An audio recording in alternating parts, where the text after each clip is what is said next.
اعوذ باللہ من الشیطان الرجیم، بسم اللہ الرحمن الرحیم۔ السلام علیکم ورحمۃ اللہ وبرکاتہ۔ جی بلا تخیر سیشن کے پارٹ 2 کا آغاز کرتے ہیں۔ تو ہم 19ویں سپارے پر پہنچ گئے تھے، اس کا ہم تیسرا رکوع پڑھنے جا رہے ہیں۔ اس سے پہلے ایک دو آیات تھیں جس کو ہم نے ایکسپلین کرنا ہے۔ تو 19ویں سپارے سورہ الفرقان، ارأیت من اتخذ الہہ ہواہ، یعنی آیت نمبر 43، بہت خوبصورت آیت ہے۔ ارأیت من اتخذ الہہ ہواہ افانت تکون علیہ وکیلا ام تحسب ان اکثرهم یسمعون او یعقلون انہم الا کالانعام بل ہم اضل سبیلا۔ کبھی تم نے اس شخص کے حال پر غور کیا ہے جس نے اپنی خواہش نفس کو اپنا خدا بنا لیا ہو؟ کیا تم ایسے شخص کو راہ راست پر لانے کا ذمہ لے سکتے ہو؟ کیا تم سمجھتے ہو کہ ان میں سے اکثر لوگ سنتے ہیں اور سمجھتے ہیں؟ یہ تو جانوروں کی طرح ہیں، بلکہ ان سے بھی گئے گزرے ہیں۔ تم نے دیکھا نہیں ہے کہ تمہارا رب کس طرح سایہ پھیلا دیتا ہے؟ اگر وہ چاہتا تو اسے دائمی سایہ بنا دیتا۔ ہم نے سورج کو اس پر دلیل بنایا، پھر جیسے جیسے سورج اٹھتا جاتا ہے ہم اس سائے کو رفتہ رفتہ اپنی طرف سمیٹتے چلے آتے ہیں۔ تو پہلے نمبر پہ تو پہلی آیت کی تفسیر، جو مضمون ہم پہلے 9ویں سپارے میں پڑھ چکے ہیں، کہ کیا تم نے اس شخص کا حال نہیں دیکھا جس کو اللہ تعالیٰ نے اپنا علم دیا اور پھر وہ اپنی خواہشات کے پیچھے پڑ گیا؟ تو اس کی مثال کتے جیسی ہے، یعنی کتا لفظ کلب، فمثلہ کمثل الکلب کے لفظ استعمال ہوئے ہیں اور وہ شدید سخت آیت تھی۔ تو یہاں پر بھی یہ کہ جو شخص اپنی خواہشات کے پیچھے پڑ جائے، اس طرح اپنی خواہشات کے پیچھے پڑ جائے کہ نہ دیکھے کہ میری خواہش حلال ہے یا حرام، اور بس اس کو پورا کر گزرے، تو اللہ نے یہاں پر بھی کہا ہے کہ وہ جانوروں جیسا ہے، بلکہ اس سے بھی بدتر۔ یعنی ایک جانور کے سامنے زندگی کا کوئی اخلاقی مقصد نہیں ہوتا۔ ایک جانور جتنا بھی کیوٹ ہے، ایک بلی ہے، مانو بلی ہے، بہت پیاری ہے، لیکن مانو بلی کی زندگی کا کوئی اخلاقی مقصد تو نہیں ہے، ٹھیک ہے نا؟ اس کے جانوروں کے اندر جو رشتے ہوتے ہیں ان کے اندر وہ بہن بھائی وہ والے تصور تو نہیں ہوتے، ٹھیک ہے؟ اور ان کے اندر کوئی اخلاقی تصورات نہیں ہوتے، ٹھیک ہے؟ اس کا کسی ماں سے، بہن سے، کہیں سے بھی اس طرح۔ تو جانوروں کی زندگی میں کیا مقصد ہوتا ہے؟ کھانا پینا، بچے پیدا کرنا اور مر جانا، بس۔ انفارچونیٹلی انسانوں نے بھی یہی اپنی زندگی کا مقصد سمجھ لیا ہے، کھانا پینا، بچے پیدا کرنا، مر جانا، بس، ٹھیک ہے؟ یعنی کہ ایک پارٹنر تلاش کرنا یا مختلف پارٹنرز کی تلاش میں رہنا، اور اس کے بعد خواہشات نفس جو ہے وہ سیکشول ڈیزائرز ہیں، وہ کھانے پینے کے ڈیزائرز ہیں، بس، دیٹس آل۔ تو انسان کی زندگی کا مقصد اخلاقی ہے، تبھی انسان اشرف المخلوقات ہے، اور وہ باقی مخلوقات سے برتر ہے کہ اس کی زندگی کا ایک پرپز ہے، وہ صرف کھانے پینے اور مرنے نہیں آیا۔ تو کیا تم نے اس شخص کے حال پر غور کیا ہے کہ جس نے صرف اپنی خواہشات کو اپنا بنا لیا ہو؟ تو یعنی کہ اس کا مطلب ہے کہ شرک جو ہے وہ خواہشات کے اندر بھی ہو سکتا ہے، یعنی کسی اور کی عبادت کرنا اللہ کے علاوہ، یہی شرک ہے نا، اور شرک ہی سب سے بڑا گناہ ہے، اور پورا قرآن شرک کا ہی بار بار ذکر کرتا ہے، اور یہ بھی کہتا ہے کہ سارے گناہ معاف ہو جائیں گے، شرک معاف نہیں ہوگا۔ تو یہ آیت یہ بتا رہی ہے کہ انسان اپنی خواہشات کی بھی عبادت کرتا ہے۔ کیا تم نے اس شخص کو نہیں دیکھا جس نے اپنی خواہشات کو اپنا خدا بنا لیا ہو، معبود بنا لیا ہو؟ تو یہ ہے کہ اللہ کو چھوڑ کر انسان جس کی مانتا ہے اس کو اپنا خدا بنا لیتا ہے۔ تو یہ شرک ہے، ایک قسم کا یہ بھی شرک ہے، اور یہ مضمون قرآن میں آ گیا ہے۔ تو وہ جانوروں جیسا ہو جاتا ہے۔ یعنی خواہش ایک ایسی چیز ہے، بڑے نکلے میرے ارمان لیکن پھر بھی کم نکلے، تو یہ ختم نہیں ہوتی خواہشات۔ تو اسلام بار بار یہی کہتا ہے کہ خواہشات پر حد لگاؤ، کیونکہ یہ ختم نہیں ہونی، اور یہ ایک لائن جب آپ اپنی خواہشات کو کھلا چھوڑ دو گے تو یہ آپ کو اس نہج پر لے جائیں گی جہاں سے واپس آنا ممکن نہیں ہے۔ تو خواہشات کو کھلا نہ چھوڑیں، خواہشات لمیٹڈ، جائز، حلال رکھیں۔ جتنا جتنا خواہش کے پیچھے پڑتے جائیں گے اتنا زیادہ پھنستے جائیں گے، ٹھیک ہے جی؟ تو بڑی خوبصورت آیت ہے کہ اس شخص کے حال پر غور نہیں کیا۔ اب ایسا شخص جو اپنی خواہشات کو خدا بنا لے، کیا تم اسے راہ راست پر لا سکتے ہو؟ نہیں لا سکتے۔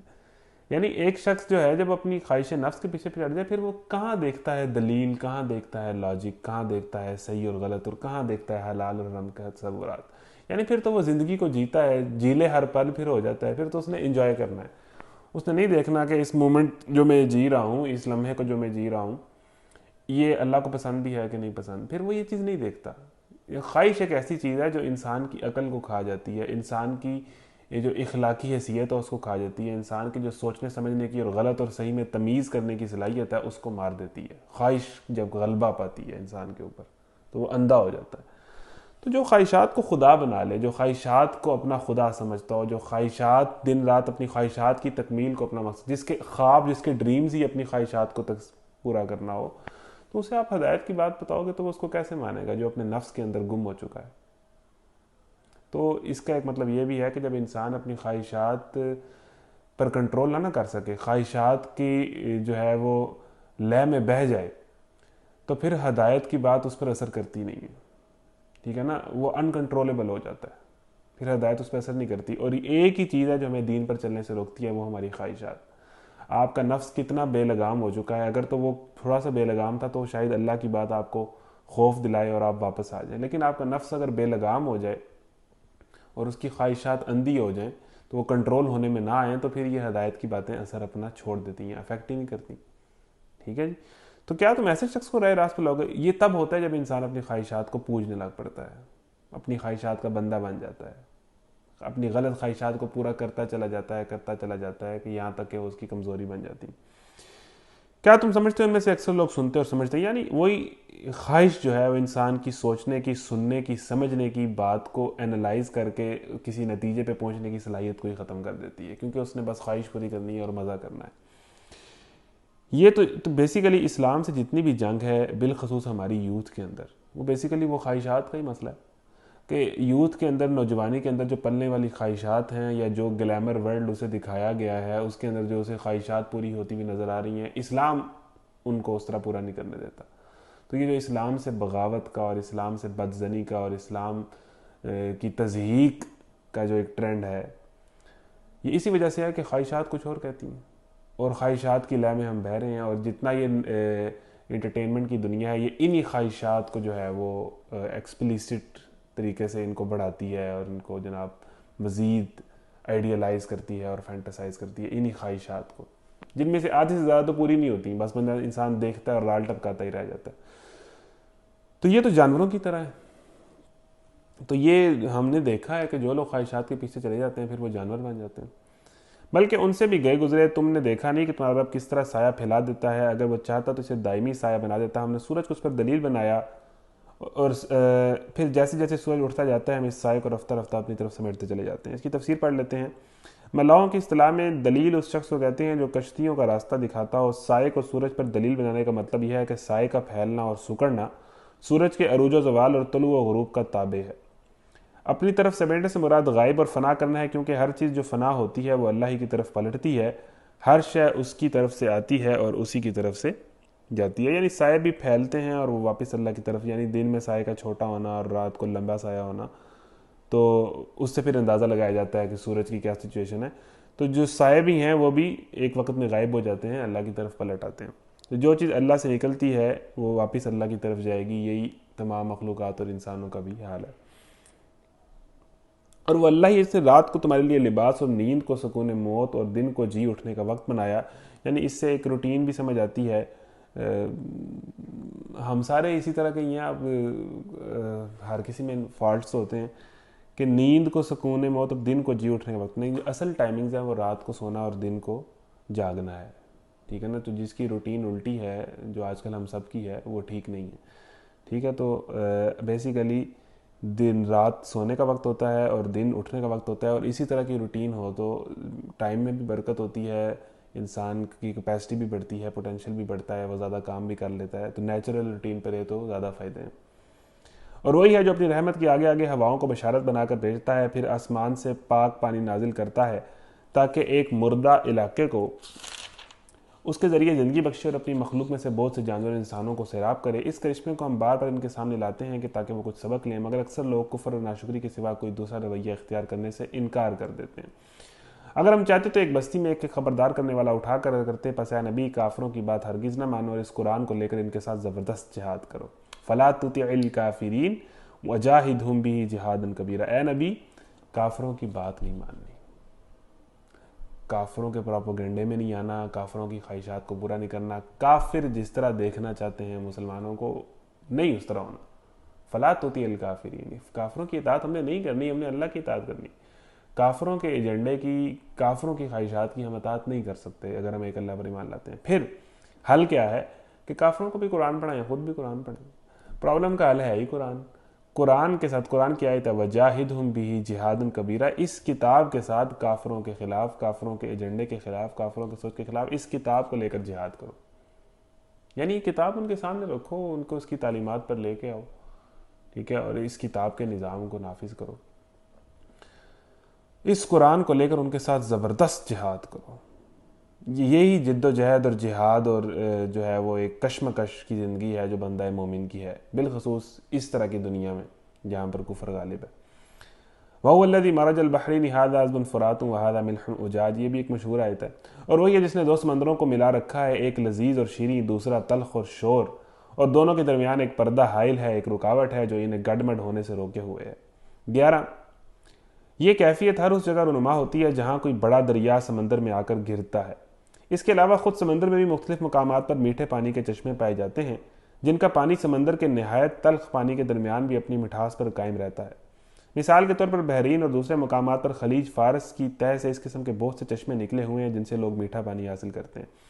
یعنی اس میں آپ کے ذہن میں ایک وہ کلپ آتا ہے جو سوشل میڈیا پہ بھی ہمیں نظر آتا ہے کہ بھی دو دریا ہیں کہ سمندر ہیں، ایک کا پانی اور ہے، ایک کا پانی اور ہے.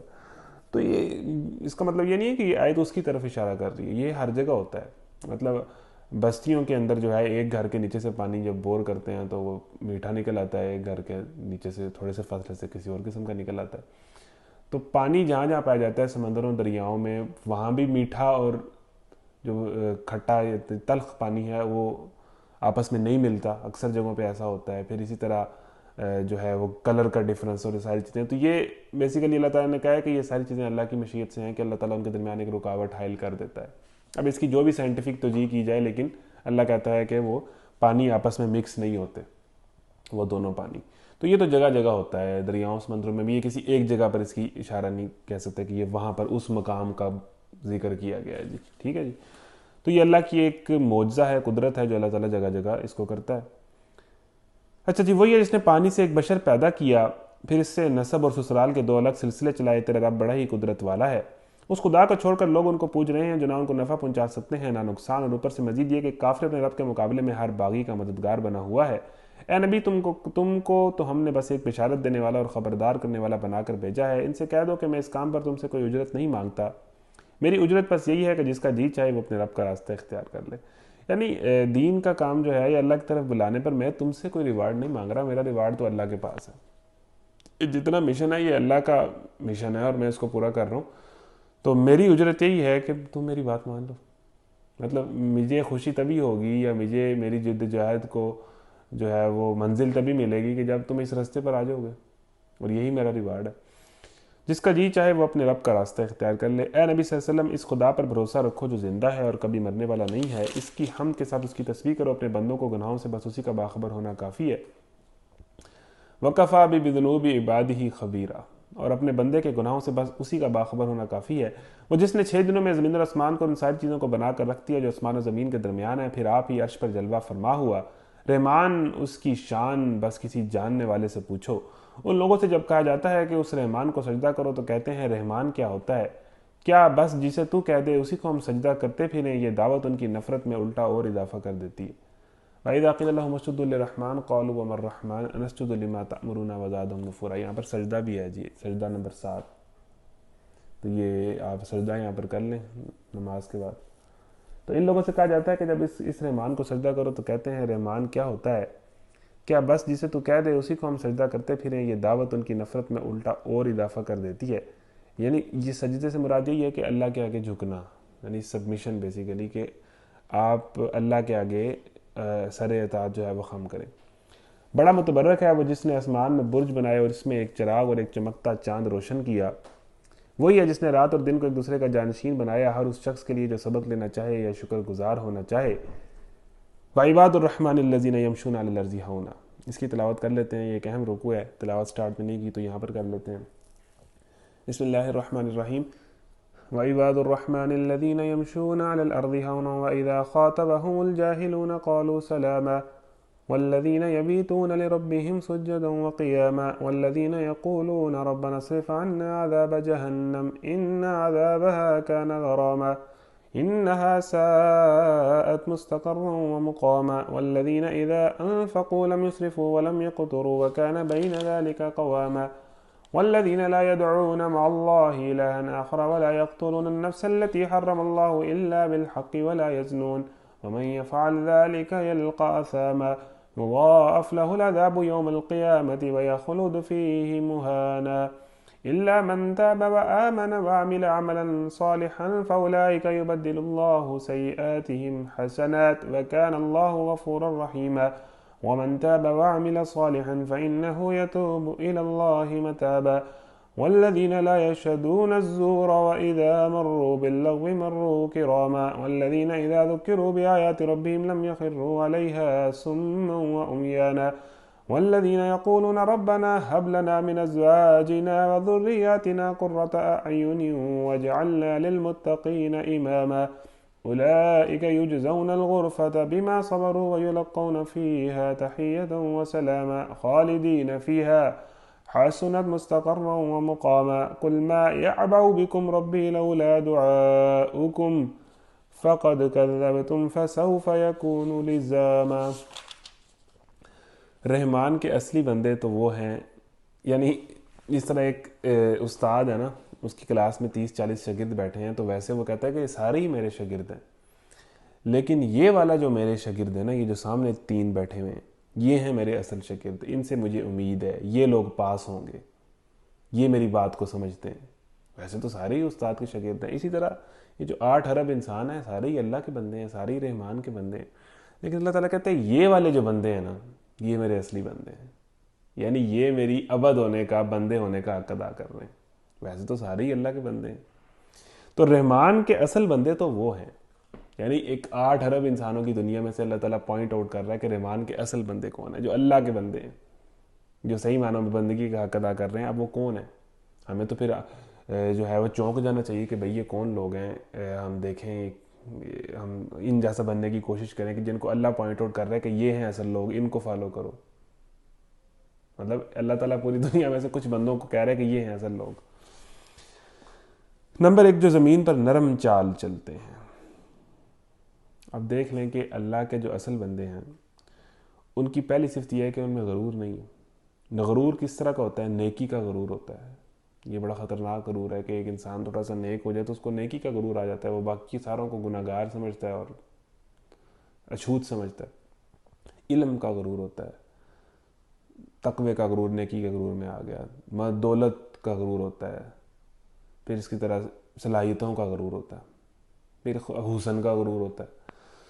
تو یہ جتنے بھی غرور کی قسمیں ہیں، خود پسندی، تو یہ اللہ کے بندے نہیں ہیں. جس میں ذرہ برابر بھی غرور ہوگا، حدیث ہے، وہ جنت میں داخل نہیں ہوگا، کیونکہ تکبر اللہ کو جچتا ہے. ٹھیک ہے، یہ اللہ کی شان ہے، یہ اللہ کی چادر ہے.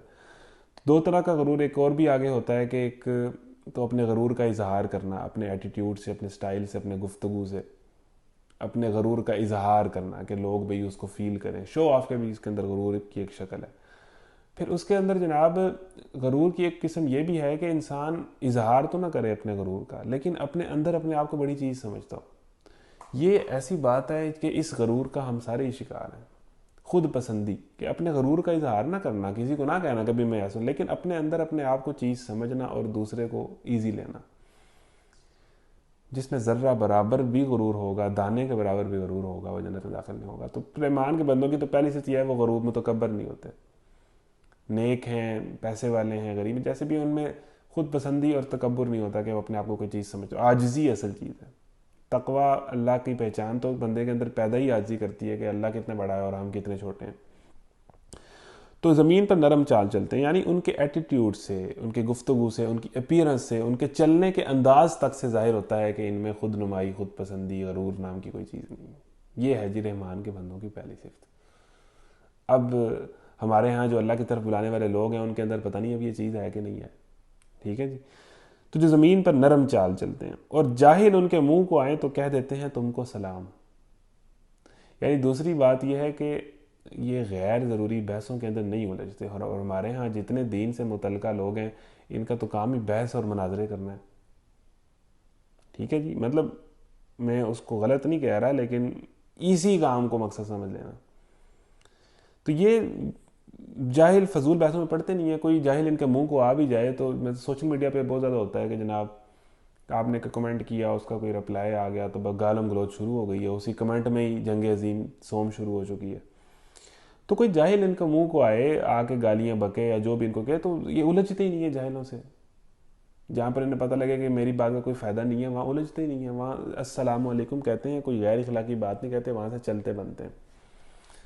تو ان کا مطلب اس حوالے سے یعنی یہ کسی ایسی چیز میں الجھتے ہی نہیں ہیں جس میں انہیں اپنی پرسنالٹی کو جو ہے وہ نیچے لانا پڑے.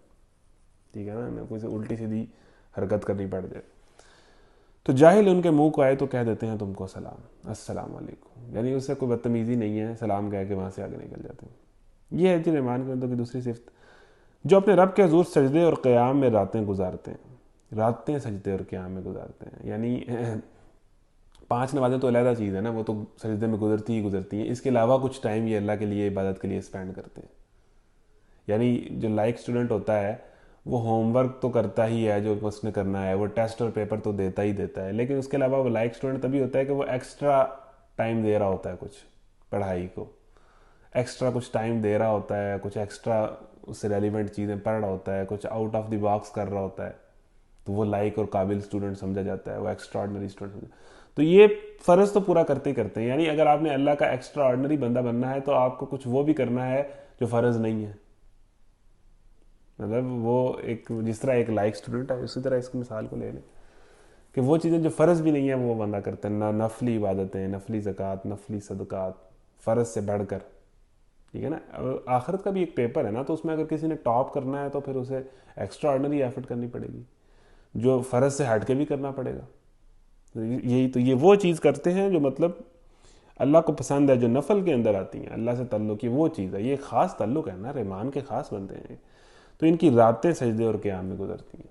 بیسیکلی جو عشق کرتا ہے اس کی رات پائے تے بے دردانو نیند پیاری آوے تے درد مندانو یاد سجندی ستے آن جگاوے. تو جو درد مند ہوتے ہیں، جو عاشق ہوتے ہیں، ان کو تو پھر رات کو محبوب کی یاد آتی ہے. ٹھیک ہے جی.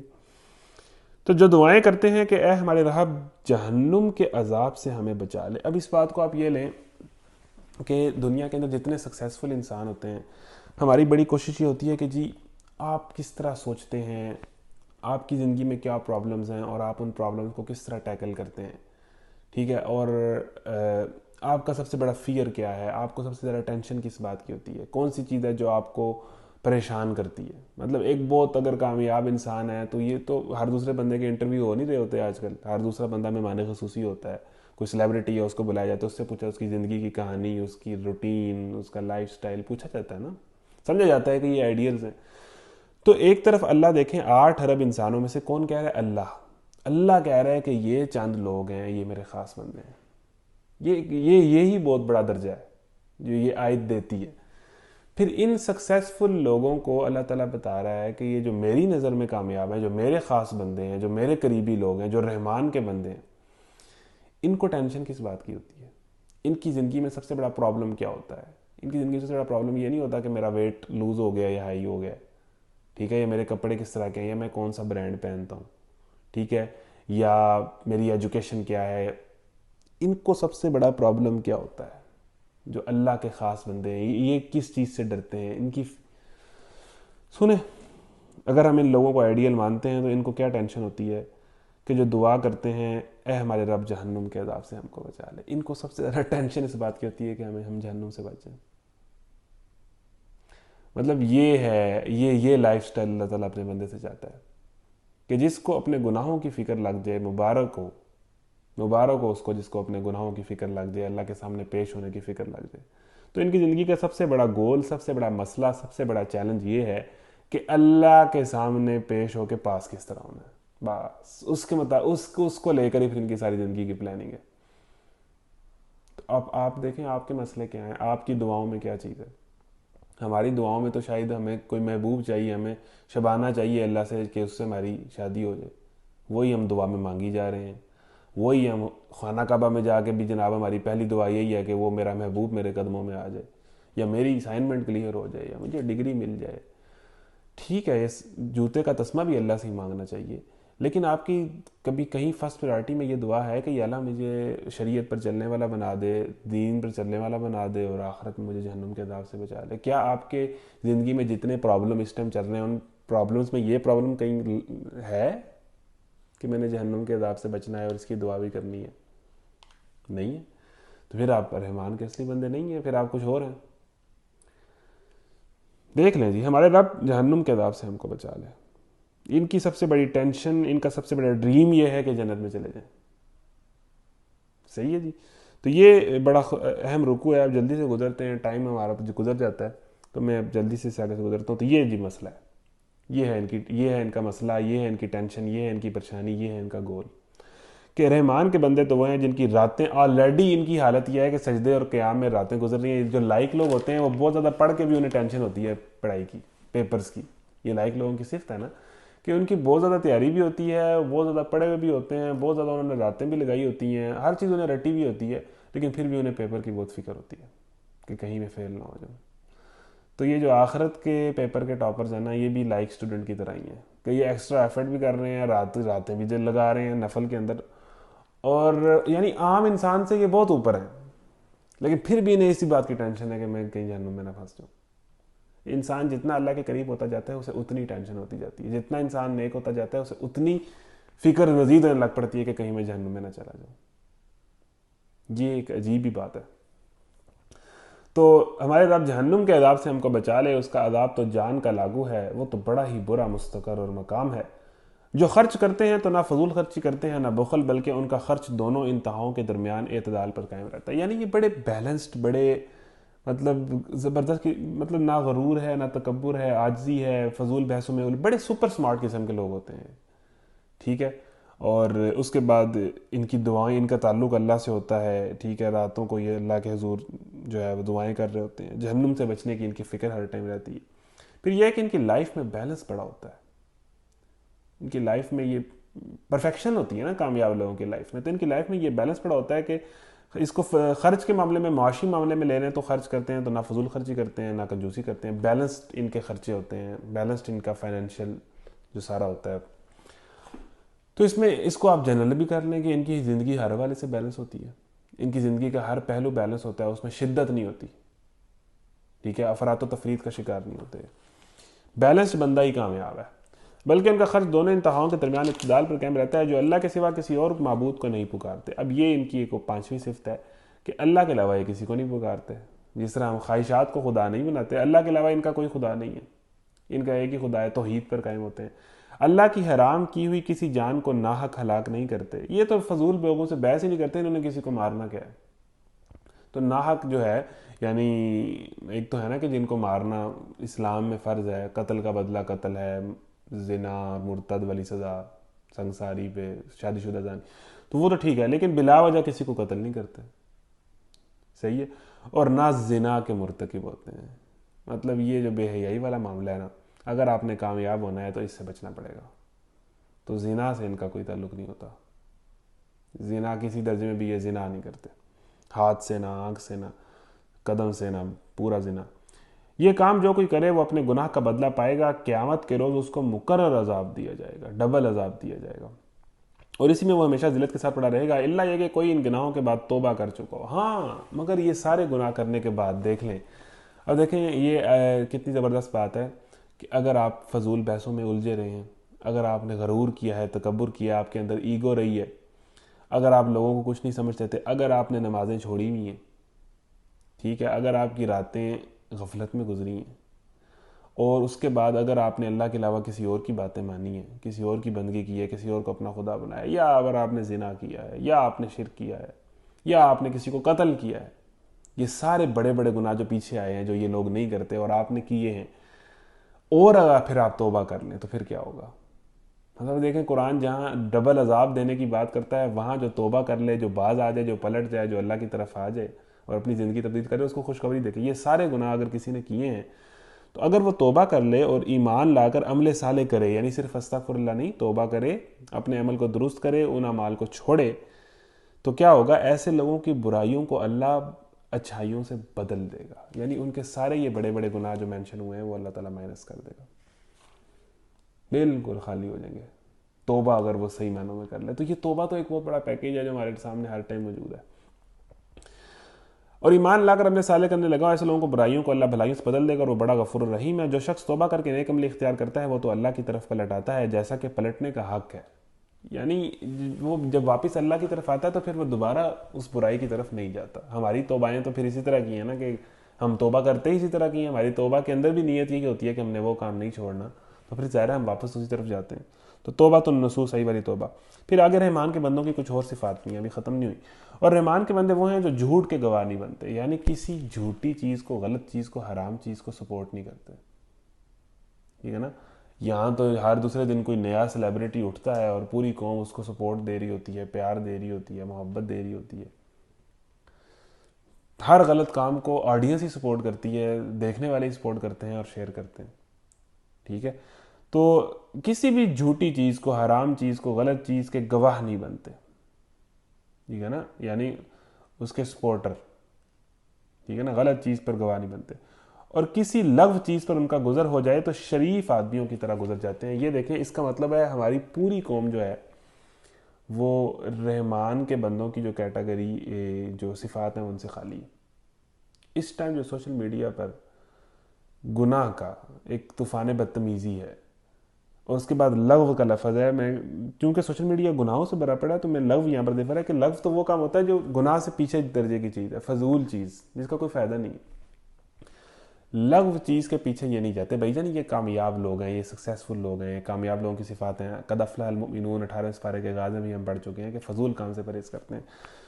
انہیں کوئی فضول چیز نظر آئے, اگر فضول بے بنیاد, تو وہاں سے شریفانہ گزر جاتے ہیں, مطلب پتلی گلی سے نکل جاتے ہیں.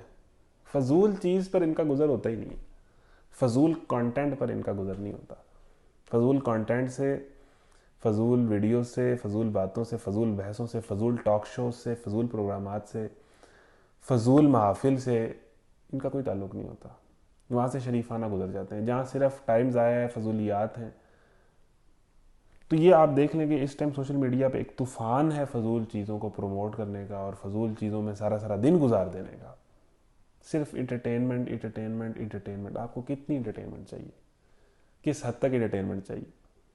انٹرٹینمنٹ سمجھ آتی ہے کبھی کسی حد تک بندے کو ریلیکس ہونے کے لیے ایک خاص انٹرٹینمنٹ سمجھ آ رہی ہے, لیکن سارا دن انٹرٹینمنٹ, 24 گھنٹے انٹرٹینمنٹ, نئی سے نئی انٹرٹینمنٹ.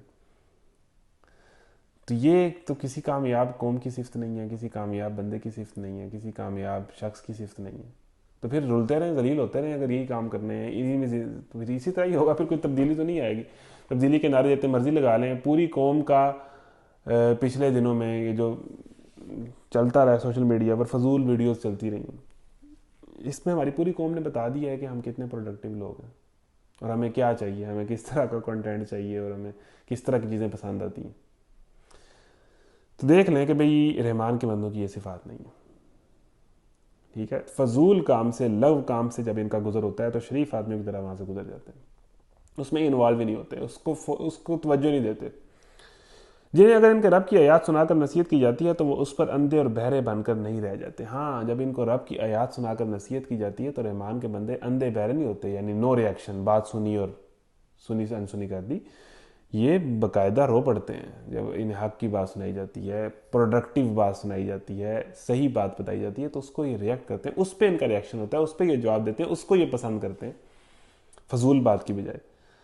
اور جو رحمان کے بندے نہیں ہوتے ان کو فضول کنٹینٹ چاہیے, فضول باتیں چاہیے, فضول چیز کی طرف ہو جاتے ہیں, اور اصل تفکر کی بات, علم کی بات, تدبر کی بات, اس طرف ان کا کوئی ریئیکشن نہیں ہوتا. انہیں کوئی چیز اس طرح کی پسند نہیں آتی. جو دعائیں مانگا کرتے ہیں کہ اے ہمارے رب ہمیں اپنی بیویوں اور اپنی اولاد سے آنکھوں کی ٹھنڈک دے اور ہم کو پرہیزگاروں کا امام ہے. دیکھیں, کامیاب لوگ اپنی لائف کو بڑا پلان کرتے ہیں, اپنی بیویوں اور اپنی اولاد اور اپنی فیملی کے بارے میں بڑے کانشیس ہوتے ہیں. تو پارٹنر چننے کے اندر پھر اپنی اولاد کے معاملے میں ہمیں آنکھوں کی ٹھنڈک بنا, یعنی اولاد آنکھیں کی ٹھنڈک کس طرح بنے گی کہ جب اولاد اللہ اور اس کے رسول کے راستے پر چل رہی ہوں گی. اسی طرح بیویاں بھی. اور ہم کو پرہیزگاروں کا امام بنا, یعنی جو پرہیزگار لوگ ہیں ہم ان کے امام بنے, یعنی نیک لوگوں کا لیڈر بنا. یعنی ہم تقویٰ اور اطاعت سب سے بڑھ جائیں, بھلائی اور نیکی میں سب سے آگے نکل جائیں, محض نیک نہ ہوں بلکہ نیکوں کے پیشواؤں, اور ہماری بدولت دنیا بھر میں نیکی پھیلے. پھر وجعلنا للمتقین اماما، خوبصورت دعا ہے۔ یہ ہیں وہ لوگ جو اپنے صبر کا پھل منزل بلند کی شکل میں پائیں گے، آداب و تسلیمات سے ان کا استقبال ہوگا، یعنی یہ وہ لوگ ہیں جن کے اندر یہ صفات ہوں گی، یہ ہیں ٹاپرز، یہ ہیں ایکسٹرا آرڈنری اسٹوڈنٹس، یہ ہیں جو ہے ڈسٹنکشن لینے والے اللہ کے بندے، جن کا قیامت کے دن وی آئی پی پروٹوکول سے استقبال ہوگا، جو غرور نہیں کرتے، نرم چال چلتے ہیں زمین پہ، چال ڈھال میں عاجزی ہے، راتوں کو جاگتے ہیں، سجدے اور قیام میں راتیں گزرتی ہیں، جہنم سے ہر ٹائم پناہ مانگتے ہیں، جن کا سب سے بڑا خوف جہنم، شرک نہیں کرتے، زنا نہیں کرتے، ٹھیک ہے، فضول خرچی نہیں کرتے، بخل نہیں کرتے، اور اس کے بعد جھوٹ کے گواہ نہیں بنتے، قتل نہیں کرتے، فضول کام سے پرہیز کرتے ہیں، وہاں سے گزر جاتے ہیں، اور اس کے بعد جو ہے جن کی دعائیں یہ ہوتی ہیں کہ ہماری بیوی بچوں کو آنکھوں کی ٹھنڈک بنا ہماری، اور ہمیں پرہیزگاروں کا امام بنا، اور اللہ تعالیٰ کی نصیحت پر اندھے بہرے بن کر دیے نہیں کرتے۔ یہ رحمان کے بندوں کی صفات ہیں، یہ نوٹ کر لیں۔ تو ان لوگوں کا سلام کے ساتھ، سلوٹ کے ساتھ، وی آئی پی پروٹوکول کے ساتھ قیامت کے دن استقبال ہوگا۔ وہ ہمیشہ ہمیشہ وہاں رہیں گے، کیا ہی اچھا ہے وہ مستقر اور وہ مقام۔ اے نبی صلی اللہ علیہ وسلم لوگوں سے کہو میرے رب کو تمہاری کیا حاجت پڑی ہے اگر تم اس کو نہ پکارو، اب کہ تم نے جھٹلا دیا ہے، عنقریب وہ سزا پاؤ گے کہ جان چھڑانی محال ہوگی۔ صدق اللہ العظیم۔ اچھا، یہ صورت ختم ہوئی ہے۔ الشعراء یعنی شاعر کی جمع شعراء۔ سورہ شعراء جو ہے وہ مکی ہے اور اس کے 11 رکوع ہیں۔ بسم اللہ الرحمن الرحیم۔ طاسين تلك آيات الكتاب المبين لعلك باخع نفسك ألا يكونوا مؤمنين إن نشأ ننزل عليهم من السماء آية فظلت أعناقهم لها خاضعين وما يأتيهم من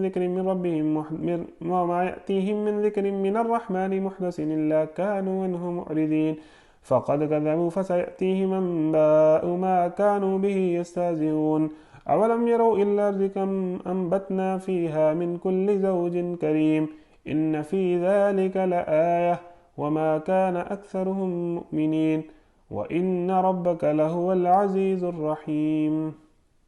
اللہ کے نام سے جو بے انتہا مہربان اور رحم فرمانے والا ہے۔ طاسین، یہ کتاب مبین کی آیات ہیں۔ اے نبی صلی اللہ علیہ وسلم، شاید تم اس غم میں اپنی جان کھو دو گے کہ یہ لوگ ایمان نہیں لاتے۔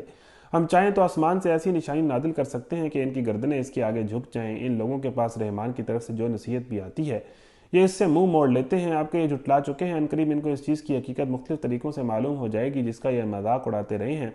اور کیا انہوں نے کبھی زمین پر نگاہ نہیں ڈالی کہ ہم نے کتنی کثیر مقدار میں ہر طرح کی عمدہ نباتات اس میں پیدا کی ہیں؟ یقیناً اس میں ایک نشانی ہے مگر ان میں سے اکثر ماننے والے نہیں ہیں۔ اور حقیقت یہ ہے کہ تیرا رب زبردست بھی ہے اور رحیم بھی، یعنی اللہ تعالیٰ زبردست بھی ہے، یہ بھی اس کی صفت ہے، یعنی جو نہیں مانتا اس کو اللہ تعالیٰ کو سزا دینی بھی آتی ہے، اور جو اللہ سے ڈرتا ہے اللہ تعالیٰ کو اس پہ رحم کرنا بھی آتا ہے۔ تو یہ اللہ تعالیٰ کی دونوں صفات ہیں۔ اسی طرح ایک چیز کی طرف چلے جانا کہ اللہ تعالیٰ رحم کرے گا، معاف کرے گا، کچھ بھی نہیں ہونے والا، یہ بھی غلط ہے۔ یہ بیلنسڈ اپروچ نہیں ہے جو رحمان کے بندوں کی نہیں ہوتی، ان کی بیلنسڈ اپروچ ہوتی ہے۔ اور اسی طرح اللہ تعالیٰ کو یہ سمجھنا کہ اللہ تعالیٰ نے تو عذاب دینا ہی دینا ہے، وہ تو بڑا طاقتور ہے، اور تو جناب ہم تو جو مرضی کر لیں، ہم نے جانا ہی جہنم میں۔ بیلنسڈ اپروچ کہ وہ رحم بھی کرتا ہے، اس کی رحمت غالب ہے۔ انہیں اس وقت کا قصہ سناؤ جب کہ تمہارے رب نے موسیٰ کو پکارا، ظالم قوم کے پاس جا۔ یہ بار بار ہم پڑھ چکے ہیں، اس کو میں دوبارہ تفصیل نہیں کرتا، اس کی ہم نے جلدی سے گزرنا ہے۔ فرعون کی قوم کے پاس جا، کیا وہ نہیں ڈرتے؟ اس نے عرض کیا کہ اے میرے رب، مجھے خوف ہے کہ وہ مجھ کو جھٹلا دیں گے، میرا سینہ گھٹتا ہے اور میری زبان نہیں چلتی، آپ ہارون کی طرف رسالت بھیجیں، اور مجھ پر ان کے ہاں ایک جرم کا الزام بھی ہے، اس لیے میں ڈرتا ہوں کہ وہ مجھے قتل کر دیں گے۔ فرمایا ہرگز نہیں، تم دونوں جاؤ ہماری نشانیاں لے کر، ہم تمہارے ساتھ سب کچھ سنتے رہیں گے۔ فرعون کے پاس جاؤ اور اس سے کہو کہ ہم کو رب العالمین نے اس لیے بھیجا ہے کہ تو بنی اسرائیل کو ہمارے ساتھ جانے دے۔ فرعون نے کیا ہم نے تجھ کو اپنے ہاں بچہ سانی پالا تھا۔ اب فرعون اور موسیٰ علیہ السلام کا جب مکالمہ ہو رہا ہے، ہم پہلے پڑھ چکے ہیں کہ وہ کیا سارا سچویشن۔ تو اب فرعون وہی بات کہ حضرت موسیٰ چونکہ فرعون کے گھر پلے بڑے تھے، پھر ان کے اوپر وہ قتل کا الزام تھا، پھر وہ مدین چلے گئے تھے، پھر وہاں سے 8-10 سال بعد واپس آئے تو تب نبوت نازل ہوئی تھی، اور تب یہ اس کے بعد کا معاملہ ہے مصر کے اندر۔ تو فرعون نے وہ وہی والا کہ اچھا اب تم میرے گھر پلے ہو، میں نے تمہیں پالا ہے، پوسا ہے، تمہیں بڑا کیا ہے، اور اب تم مجھے آ کے بتا رہے ہو کہ میں نے کیا کرنا ہے اور زندگی کس طرح گزارنی ہے اور میں کس کی بندگی کروں۔ تو سارے دربار کے سامنے اس طرح فرعون نے جو ہے وہ اپنی گفتگو کا آغاز کیا اور تحقیر کرنے کی کوشش کی۔ کیا ہم نے تجھ کو اپنے ہاں بچہ سا نہیں پالا تھا؟ تو نے اپنی عمر کے کئی سال ہمارے ہاں گزارے اور اس کے بعد کر گیا جو کچھ کر گیا، تو بڑا احسان فراموش آدمی ہے۔ یعنی وہ ساروں کے سامنے فرعون کہہ رہا تھا کہ اے موسیٰ تم میرے احسان فراموش ہو، میں نے تمہیں پالا، بڑا کیا، تم میرے گھر میں پلے ہو، اور اب تم میرے نظام کے خلاف باتیں کر رہے ہو۔ موسیٰ نے جواب دیا اس وقت وہ کام میں نے نادانستگی میں کر دیا تھا، پھر میں تمہارے خوف سے بھاگ گیا، اس کے بعد میرے رب نے مجھ کو حکم عطا کیا اور مجھے رسولوں میں شامل فرما لیا۔ رہا تیرا احسان جو تو نے مجھ پر جتایا ہے، تو اس کی حقیقت یہ ہے کہ تو نے بنی اسرائیل کو غلام بنا لیا۔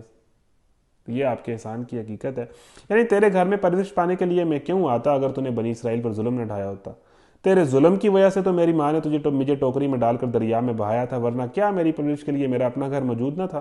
یعنی میں کوئی زبردستی تو آپ کے گھر نہیں آیا، تو آپ کے ظلم و تشدد کی وجہ سے میری ماں نے صندوق میں ڈالا اور وہ سارا واقعہ ہوا، اور مجھے تو نہیں پتا تھا، میں تو اس ٹائم بچہ تھا، تو میں کوئی زبردستی تو آپ کے گھر نہیں آیا، تو واقعہ اس طرح ہو گیا۔ تو بڑے زبردست طریقے سے حضرت موسیٰ نے اس کا جواب دیا۔ یہ وہی حضرت موسیٰ ہیں جو پہلے کہہ رہے تھے کہ اے اللہ مجھ سے بات نہیں ہوگی، میری زبان میں جو ہے میری زبان کی گرہ کھول دے اور وہ ساری باتیں۔ تو یہ اللہ کی راہ میں چلے وہی حضرت موسیٰ ہیں جو ان کے خوف سے بھاگے تھے۔ اب وہی حضرت موسیٰ کے اندر جرت اور دلیری آ گئی ہے کہ فرعون کے سامنے بڑے دربار میں اس کو للکار رہے ہیں۔ تو یہ ایمان ہے جس نے حضرت موسیٰ کے اندر دلیری پیدا کی، جرت پیدا کی، وقت کے فرعون کو للکارنے کا حوصلہ دیا، یہ ایمان ہے۔ اور یہ ایمان ہے جس نے حضرت موسیٰ کے اندر سپر کانفیڈنس پیدا کیا، مطلب انتہائی ہائی لیول کا کانفیڈنس کہ فرعون کے سامنے بات کر رہے ہیں، اس کی ایک ایک بات کا ترکی بترکی جواب دے رہے ہیں، مطلب اس کو گھما گھما کے دے رہے ہیں، ٹھیک ہے؟ کہ فرعون جو وہاں پر بیٹھ کے جو مطلب کہہ لیں کہ اگریسو پوزیشن کے اندر ہے، اور اس کو اس طرح دلیل سے جواب دے رہے ہیں کہ اس کا منہ بند ہوتا چلا جا رہا ہے۔ تو یہ ایمان ہی کانفیڈنس پیدا کرتا ہے، ایمان ہی جرت پیدا کرتا ہے۔ یہ ایمان کا جو راستہ ہے یہ بڑے بڑی انسان کے اندر کوالٹیز پیدا کرتا ہے جو اس کی پرسنالٹی کو نکھار کے رکھ دیتی ہیں۔ اچھا جی، فرعون اور یہ رب العالمین کیا ہوتا ہے؟ اچھا فرعون کا انداز دیکھا ہے، قال فرعون وما رب العالمین، اور یہ رب العالمین کیا ہوتا ہے؟ یہ فرعون کا انداز گفتگو ہے جس میں غرور آپ کو نظر، رحمان کے بندے ایسے نہیں ہوتے۔ یہ ہے فرعون کا، یہ رب العالمین کیا ہوتا ہے؟ موسیٰ ابھی آپ نے کسی رب شب کا نام لیا تھا، کوئی رب العالمین کے لفظ میں نے سنے، یعنی میرے ہوتے ہوئے رب العالمین کون ہو سکتا ہے؟ یہ انداز تھا۔ تو یہ رب العالمین کیا ہوتا ہے؟ یہ فرعون کا انداز ہے، تضحیک امیز انداز۔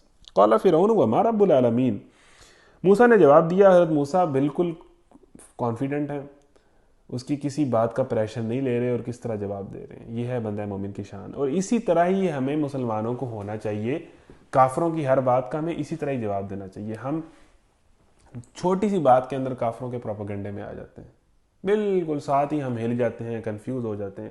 ہمیں حضرت موسیٰ والی اپروچ اپنانی چاہیے کہ جتنے اسلام کے خلاف پروپیگنڈے ہیں ہم دلیل سے اس کا جواب دیں، اور بالکل اپنا کانفیڈنس لوز نہ کریں، نہ اس کے پریشر میں آئیں، نہ اس کے پروپیگنڈے میں آئیں، اور ترکی بترکی جواب دیں، کیونکہ ہمارا دین اصل دین ہے، یہ حق ہے، پوری دنیا کی کامیابی اس کی اطاعت کے اندر ہے۔ ہمارے اندر تو بہت زیادہ کانفیڈنس ہونا چاہیے، ٹھیک ہے جی۔ تو موسیٰ نے جواب دیا، آسمان اور زمین کا رب، ان سب چیزوں کا رب جو آسمان و زمین کے درمیان ہیں، اگر تم یقین لانے والے ہو۔ اب حضرت موسیٰ ساتھ ساتھ اس کو وہ ایک قسم کا ٹارچر بھی جا رہا ہے کہ ہاں یہ رب العالمین جو آپ کو نہیں پتا، یہ وہی رب ہے جو آسمان کا بھی رب ہے، زمین کا بھی رب ہے، اور اس زمین کے اندر جو کچھ ہے اس کا بھی رب ہے۔ یعنی ایک قسم کے فرعون کو جا کے وہ چیز چبھی نا کہ اچھا میں سارے مصر کا بادشاہ ہوں اور سب چیز میری ہے۔ حضرت موسیٰ نے کہا نہیں، یہ غلط فہمی میں نہ رہنا، اس کے اندر ایک انر میننگ یہ بھی ہے کہ ہر چیز جو ادھر ہے اس کا بھی رب اللہ ہی ہے۔ تو یہ چیز بھی فرعون کو وہ چبھ رہی ہوتی، ٹھیک ہے جی۔ تو آگے کیا ہے؟ بڑا خوبصورت مکالمہ ہے، اگر تم یقین لانے والے ہو۔ فرعون نے اپنے گرد و پیش کے لوگوں سے کہا، سنتے ہو؟ موسیٰ نے کہا، تمہارا رب بھی اور تمہارے ان آباء و اجداد کا رب بھی جو گزر چکے۔ حضرت موسیٰ اپنی فلو میں چل رہے ہیں، مطلب توحید کا اعلان اور پرچار کر رہے ہیں، مطلب اپنی پوری وہ تقریر کر رہے ہیں۔ اچھا فرعون اپنے اندر نا، جیسے حضرت موسیٰ نے پہلا جملہ کہا نا کہ اس نے کہا یہ رب العالمین کیا ہے، تو حضرت موسیٰ نے کہا آسمان و زمین کا رب، اس کے اندر جو کچھ ہے اس کا رب۔ اچھا فرعون اب آگے سے ہنسنے لگ پڑا ہے، اچھا سنتے ہو؟ اس نے ادھر ادھر درباریوں کو کہا ہے، سنا جی، دیکھا اس نے کیا کہا ہے؟ یہ اس کا طرز تھا، مطلب وہ اپنے دل بہت فنی بن رہا تھا، صحیح ہے جی۔ تو حضرت موسیٰ اس کے اس فن کے اندر جو اس نے جوک مارنے کی کوشش کی، اس کو بالکل بادر نہیں کیا، اور وہ اپنی گفتگو کرتے چلے جا رہے ہیں، اس توحید کا اعلان کرتے جا رہے ہیں۔ تو سٹارٹنگ میں فرعون تضحیک کر رہا ہے، اس کے بعد مذاق اڑانے کی کوشش کر رہا ہے۔ ابھی آگے دیکھیں فرعون کے ساتھ کیا ہوتی ہے۔ تمہارا رب بھی اور تمہارے ان آباء و اجداد کا رب بھی جو گزر چکے ہیں۔ فرعون نے حاضرین سے کہا، تمہارے یہ رسول صاحب جو تمہاری طرف بھیجے گئے ہیں بالکل ہی پاگل معلوم ہوتے ہیں۔ مطلب حضرت موسیٰ اس تقریر کو کرتے چلے جا رہے ہیں، فرعون نے پہلے کہا یہ رب العالمین کیا ہوتا ہے، اس کا جواب آیا، پھر کہا سنتے ہو؟ ادھر حاضرین کو دیکھ کے ادھر کہا کہ سنیں یہ لڑکا کیا کہہ رہا ہے۔ حضرت موسیٰ اسی طرح تمہارا بھی رب آسمان و زمین کا رب، ٹھیک ہے، مشرق و مغرب کا رب، تمہارے ان باوجداد کا بھی رب جو گزر چکے ہیں۔ فرعون نے حاضرین سے کہا تمہارے یہ رسول صاحب جو تمہاری طرف بھیجے گئے ہیں، طنز کہ یہ جو رسول آئے ہیں ہماری طرف یہ تو مجھے پاگل لگتے ہیں، نعوذ باللہ۔ اور وہ درباری سارے خوش آمدید، ظاہر ہے وہ کہہ مار کے ہنسے ہوں گے فرعون کی بات پر کہ یہ لڑکا توحید کا اعلان کر رہا ہے، تو ظاہر ہے انہوں نے وہ تو فرعون کے پجاری تھے سارے، تو وہ فرعون نے جب بات کی ہوگی تو سارا دربار کہہ کے مار کے ہنسا ہوگا۔ موسیٰ علیہ السلام اسی فلو میں چل رہے ہیں، اس بات کو بھی بادر نہیں کیا۔ مشرق و موسیٰ نے کہا مشرق و مغرب اور جو کچھ ان کے درمیان ہے سب کا رب، اگر آپ لوگ کچھ عقل رکھتے ہیں۔ یعنی حضرت موسیٰ نے بالکل وہ جو ٹانٹ مارا گیا تھا اس کو ریورس کر دیا۔ فرعون نے کیا کہا، اجی دیکھتے ہیں کہ یہ جو آپ کے رسول صاحب ہیں مجھے تو پاگل لگتے ہیں، بیوقوف لگتے ہیں، یعنی ان میں عقل نہیں ہے۔ حضرت موسیٰ نے فوراً اس کی بات کا جواب دیا، کاؤنٹر اٹیک چیک کریں آپ، کہ موسیٰ نے کہا مشرق و مغرب اور جو کچھ ان کے درمیان سب کا رب، اگر آپ لوگ کچھ عقل رکھتے ہیں۔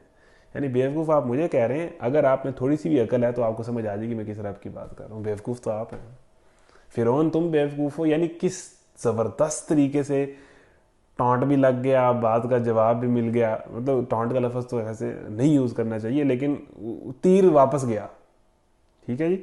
تو بالکل جو ہے فرعون کو جا کے چبا ہونا ہے کہ اگر آپ میں عقل ہوتی، مجھے آپ بیوقوف کہہ رہے ہیں، اگر آپ میں عقل ہوتی اور آپ کے درباریوں میں عقل ہوتی جو آپ کی فضول باتوں پہ فضول جوکس پہ کہہ کے مار رہے ہیں، تو آپ میں عقل ہوتی تو آپ اس رب کو پہچان لیتے، اور اگر آپ عقل سے کام لیں تو آپ اس رب کو پہچان جائیں گے جس رب کی میں بات کر رہا ہوں، اگر آپ کچھ عقل سے کام رکھتے ہیں۔ فرعون نے کہا اگر تو نے میرے سوا کسی اور کو معبود مانا تو تجھے بھی ان لوگوں میں شامل کر دوں گا جو قید خانوں میں پڑے ہیں۔ بس فرعون کا کامیڈی ختم ہو گئی، غصہ آ گیا۔ یعنی وہ اسے فرعون پہلے ہی پریشر لے چکا تھا، اس نے پہلے تو نارمل کرنے کی کوشش کی صورتحال کو کہ یہ جی مذاق اڑانے کی کوشش کی، مذاق اڑانے سے کام نہیں چلا، حضرت موسیٰ اپنے مقصد پہ قائم رہے۔ اس نے تضحیق کی، کوئی نہیں کام چلا۔ اس نے بیوقوفی کا تانا دیا، پھر تانوں پر آ گیا، حضرت موسیٰ کوئی نہیں پریشر لیا۔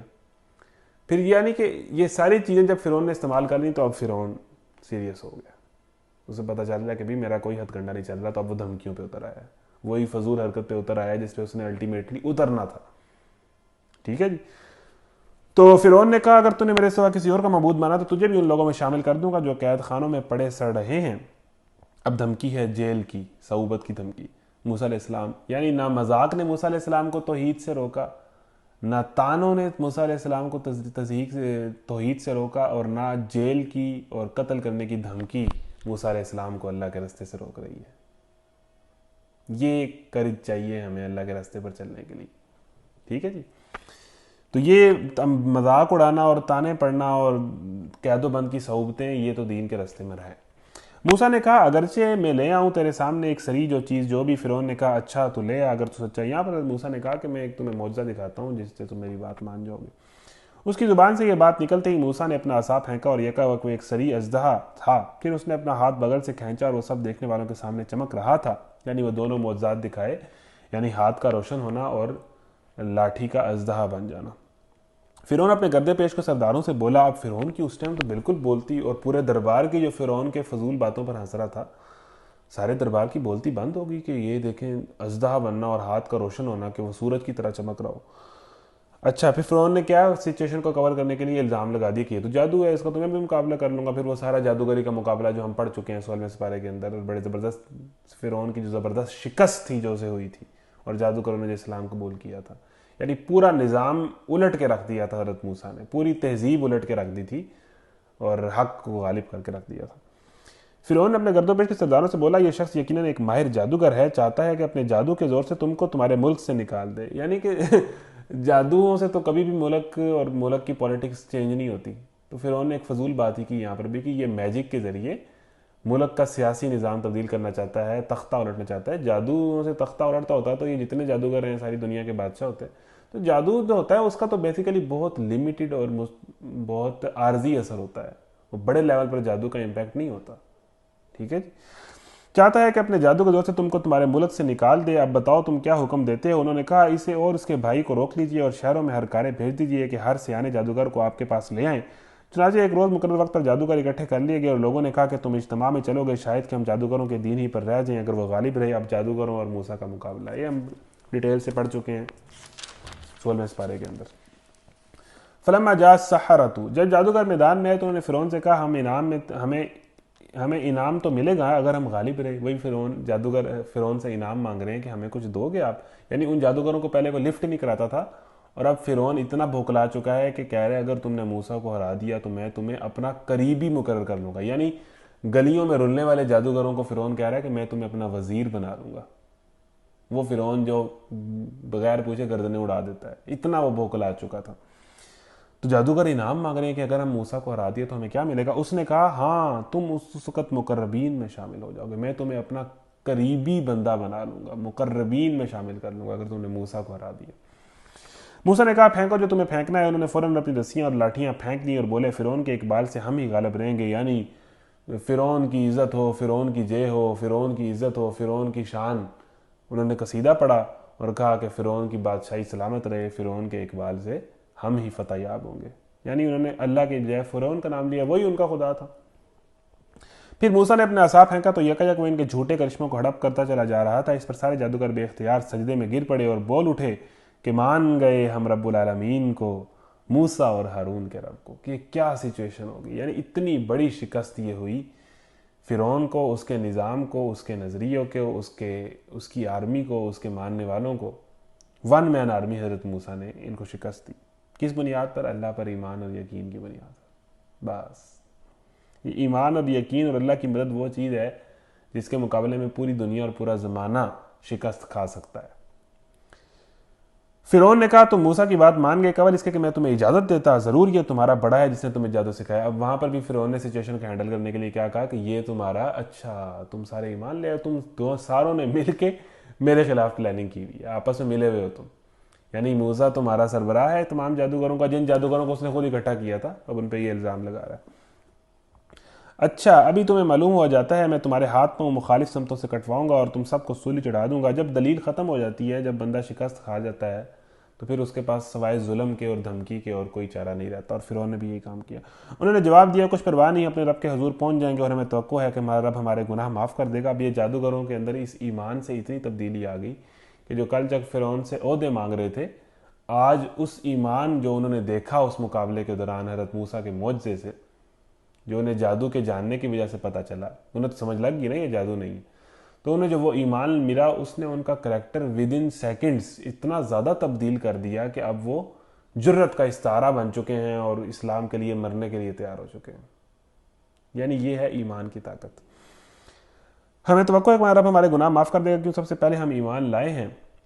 ہم نے موسیٰ کو وہی بھیجی کہ راتوں رات میرے بندوں کو لے کر نکل جاؤ، تمہارا پیچھا کیا جائے گا۔ پھر فرعون فوجیں جمع کرنے کے لیے شہروں میں نقیب بھیج دی اور کہلا بھیجا کہ یہ کچھ مٹھی بھر لوگ ہیں اور انہوں نے ہم کو بہت ناراض کیا ہے، اور ہم کو ایک ایسی جماعت ہے جس کا شیوا ہر وقت چکنا رہنا ہے۔ اس طرح ہم انہیں ان کے باغوں اور چشموں اور خزانوں اور ان کے بہترین قیام گاہوں سے نکال لائے۔ یہ تو ہوا ان کے ساتھ، اور دوسری طرف بنی اسرائیل کو ہم نے ان سب چیزوں کا وارث کر دیا۔ صبح ہوتے ہی یہ لوگ ان کے تعاقب میں چل پڑے۔ جب دونوں گروہوں کا آمنا سامنا ہوا تو موسیٰ کے ساتھی چیخ اٹھے کہ ہم تو پکڑے گئے۔ یعنی فرعون اپنے پورے لاؤ لشکر کے ساتھ بندے اکٹھے کر کے پوری آرمی کے ساتھ موسیٰ علیہ السلام کے ان کے بنی اسرائیلیوں کے پیچھے پڑ گیا کہ آج تو ان کا صفایا کر دینا، جب وہ تنگ آ گیا۔ موسیٰ نے کہا ہرگز نہیں، میرے ساتھ میرا رب ہے، وہ ضرور میری رہنمائی فرمائے گا۔ ہم نے موسیٰ کو وحی کے ذریعے سے حکم دیا کہ مار اپنا عصا سمندر پر، یکایک سمندر پھٹ گیا اور اس کا ہر ٹکڑا ایک عظیم الشان پہاڑ کی طرح ہو گیا۔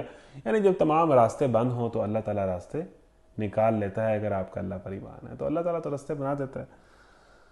اچھا جی، اس جگہ ہم دوسرے گروہ کو بھی قریب لے آئے، موسیٰ اور ان سب لوگوں کو جو اس کے ساتھ تھے ہم نے بچا لیا اور دوسروں کو غرق کر دیا۔ اب وہ جب دریائے نیل کے ٹکڑے ہوئے اور بنی اسرائیل جب وہاں سے گزری تو فرعون بھی کہا کہ نہیں، ہم بھی ان کے معجزہ آنکھوں کے سامنے دیکھا کہ دریا جو ہے وہ رستہ بنا رہا ہے۔ فرعون نے دیکھا، فرعون نے اس ٹائم بھی اسے غیرت نہیں آئی، یہی غرور اور تکبر ہے، تو وہ پیچھے چل پڑے۔ تو وہ جتنے بنی اسرائیل کے بڑے بڑے لینڈ لارڈز اور بڑے بڑے امیر کبیر جو اپنے قیام گاہوں اور باغوں کو چھوڑ کر مزہ لینے کے لیے پہنچے ہوئے تھے، وہ سارے جب پیچھے پڑ کے دریائے نیل کے درمیان میں آ گئے نا، تو اللہ تعالیٰ نے پانی کو حکم دیا کہ واپس اپنی اصل حالت میں آ جاؤ، اور وہ سارا اللہ و لشکر فرعون سمیت دریائے نیل میں غرق ہو گیا۔ یہ ہے اللہ کی طاقت۔ تو بڑی بڑی قومیں، بڑی بڑی طاقتور قومیں جن کو اپنی طاقت بڑا ناز ہوتا ہے، اللہ کے آگے وہ کچھ بھی نہیں ہے۔ اللہ کے لیے سیکنڈز میں اللہ تعالیٰ ان کو اڑا سکتا ہے۔ موسیٰ اور ان سب لوگوں کو جو اس کے ساتھ ہم نے بچا لیا اور دوسروں کو غرق کر دیا اس واقعے میں ایک نشانی ہے، مگر ان لوگوں میں سے اکثر ماننے والے نہیں ہیں، اور حقیقت یہ ہے کہ تیرا رب زبردست بھی ہے اور رحیم بھی، یعنی اللہ تعالیٰ کو زبردست سزا دینی بھی آتی ہے اور رحم کرنا بھی آتا ہے، تو کوئی اس غلط فہمی میں نہ رہے کہ وہ اللہ کو عاجز کر لے گا۔ اور انہیں ابراہیم کا قصہ سنا جب کہ اس نے اپنے باپ اور اپنی قوم سے پوچھا کہ یہ کیا چیزیں ہیں جن کو تم پوچھتے ہو؟ انہوں نے جواب دیا کچھ بت ہیں جن کی ہم پوجا کرتے ہیں۔ اب یہ انبیاء کے قصے ہیں، میں تیزی سے پڑھتا ہوں۔ حضرت ابراہیم نے پوچھا کچھ بت ہیں جن کی ہم پوجا کرتے ہیں اور انہیں کی سیوا میں ہم لگے رہتے ہیں۔ اس نے پوچھا کیا یہ تمہاری سنتے ہیں جو تم انہیں پکارتے ہو، یا یہ تمہیں کچھ یہ نفع یا نقصان پہنچاتے ہیں؟ انہوں نے جواب دیا نہیں، بلکہ ہم نے اپنے باپ دادوں کو ایسے ہی کرتے پائے، یعنی ان کے پاس کوئی دلیل نہیں تھی سوائے یہ کہ اوپر سے کلچر میں یہ چیز ہے، چلتا آ رہا ہے۔ اس پر ابراہیم نے کہا کبھی تم نے آنکھیں کھول کر ان چیزوں کو دیکھا ہے کہ جن کی بندگی تم اور تمہارے پچھلے باپ دادا بجا لاتے رہے ہیں؟ میرے تو یہ سب دشمن ہیں بجوز ایک رب العالمین کے جس نے مجھے پیدا کیا، پھر وہی میری رہنمائی فرماتا ہے، جو مجھے کھلاتا ہے اور پلاتا ہے، یعنی کھلانے اور پلانے والا کوئی پیر اور کوئی بت نہیں ہے، رزق دینے والا اللہ ہے۔ حضرت ابراہیم کا توحید پر یقین اور ایمان تھا،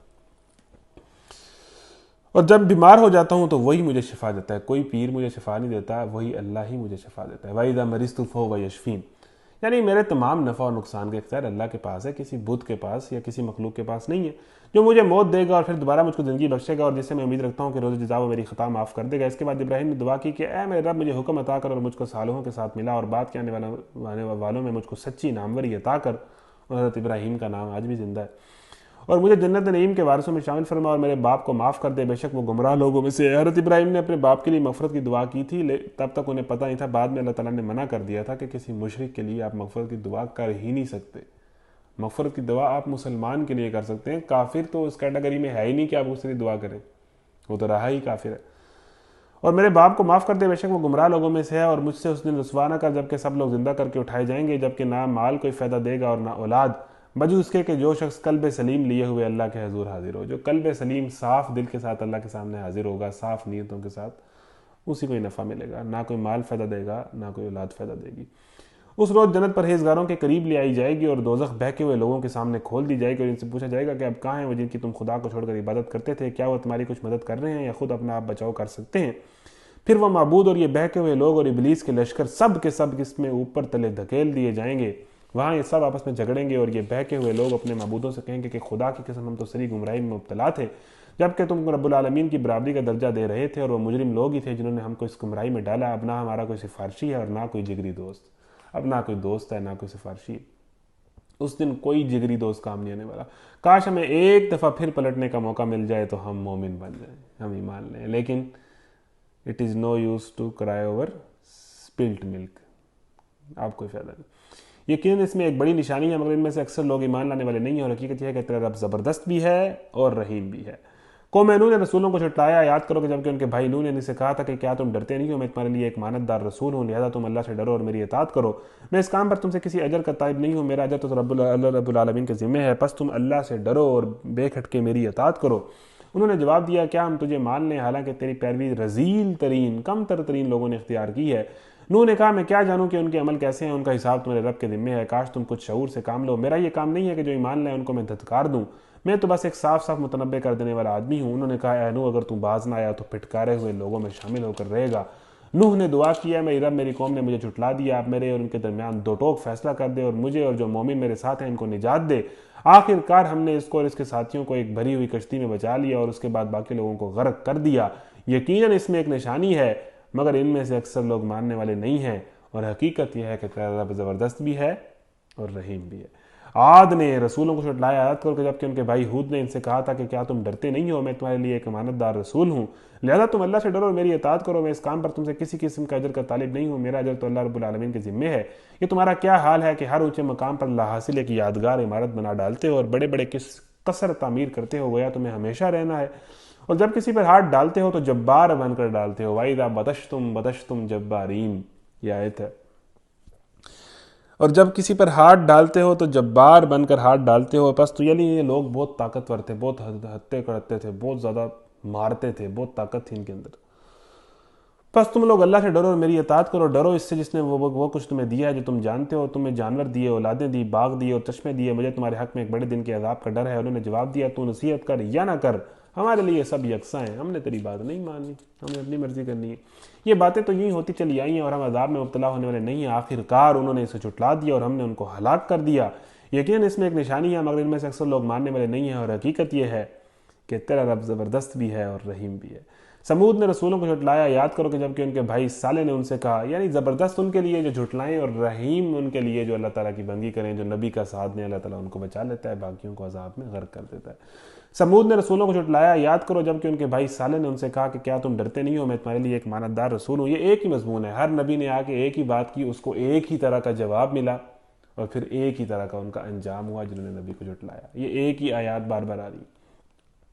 میں تمہارے لیے ایک امانتدار رسول ہوں، تم اللہ سے ڈرو اور میری اطاعت کرو، میں اس کام پر تم سے کسی اجر کا طالب نہیں ہوں، میرا اجر تو اللہ رب العالمین کے ذمہ ہے۔ کیا تم ان سب چیزوں کے درمیان جو یہاں ہیں بس یوں ہی اطمینان سے رہنے دیے جاؤ گے؟ ان باغوں اور چشموں میں، ان کھیتوں اور نخلستانوں میں جن کے خوشے رس بھرے ہیں، تم پہاڑ کھود کھود کر فخریہ ان میں عمارتیں بناتے ہو۔ قوم سمود جو ہے وہ پہاڑوں کے اندر عمارتیں بنایا کرتی تھی، پتہ نہیں کیا ٹیکنالوجی تھی ان کے پاس۔ ان عمارتوں کی تصاویر آپ آج بھی گوگل کر لیں، آج بھی موجود ہیں۔ اللہ سے ڈرو اور میری اطاعت کرو، ان بے لگام لوگوں کی اطاعت نہ کرو جو زمین میں فساد برپا کرتے ہیں اور کوئی اصلاح نہیں کرتے۔ انہوں نے جواب دیا، تم محض ایک سحر زدہ آدمی ہے، تو ہم جیسے ایک انسان کے سوا اور کیا ہے؟ لا کوئی نشانی اگر تو سچا ہے۔ صالح نے کہا، یہ اونٹنی ہے، ایک دن اس کے پینے کا ہے اور ایک دن تم سب کے پانی پینے کا، یعنی ایک دن یہ اونٹنی پی گی پانی اور ایک دن تم پیو گے، یہ اللہ کی نشانی ہے۔